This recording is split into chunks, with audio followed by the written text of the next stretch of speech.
حضرت موسیٰ علیہ السلام نے ایک دفعہ اللہ تعالیٰ سے پوچھا، میرے ساتھ جنت میں کون ہوگا؟ ارشاد ہوا، فلاں قصاب تمہارے ساتھ ہوگا۔ حضرت موسیٰ علیہ السلام کچھ حیران ہوئے اور اس قصاب کی تلاش میں چل پڑے۔ وہاں دیکھا تو ایک قصاب اپنی دکان میں گوشت بیچنے میں مصروف تھا۔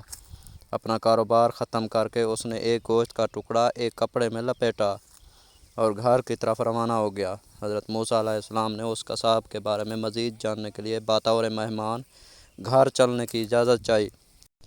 گھر پہنچ کر قصاب نے گوشت پکایا، پھر روٹی پکا کر اس کے ٹکڑے شوربے میں نرم کیے اور دوسرے کمرے میں چلا گیا جہاں ایک انتہائی کمزور بوڑھیا پلنگ پر لیٹی ہوئی تھی۔ قصاب نے بمشکل تمام اسے سہارا دے کر اٹھایا، ایک ایک لقمہ اس کے منہ میں دیتا رہا۔ جب اس نے کھانا تمام کیا تو اس نے بوڑھیا کا منہ صاف کر دیا۔ کھانا کھا کر بوڑھیا نے قصاب کے کان میں کچھ کہا، جسے سن کر قصاب مسکرا دیا اور بوڑھیا کو واپس لٹا کر باہر آ گیا۔ حضرت موسیٰ علیہ السلام جو یہ سب کچھ دیکھ رہے تھے، آپ نے قصاب سے پوچھا، یہ عورت کون ہے اور اس نے تیرے کان میں کیا کہا جس پر تو مسکرا دیا؟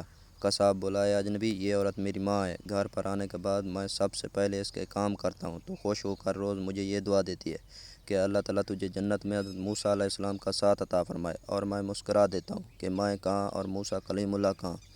پھر موسیٰ علیہ السلام نے قصاب کو بشارت دی کہ اللہ تعالیٰ نے تیری ماں کی دعا قبول کر لی اور میں ہی موسیٰ ہوں۔ اللہ پاک ہم سب کو اپنے والدین کی خدمت کرنے کی توفیق عطا فرمائے، آمین ثم آمین۔ اگر ہماری ویڈیو اچھی لگے تو ہمارے چینل کو لائک اور سبسکرائب کریں اور گھنٹی والے بٹن کو دبانا نہ بھولیے گا تاکہ ہر آنے والی ویڈیو بر وقت آپ تک پہنچ سکے۔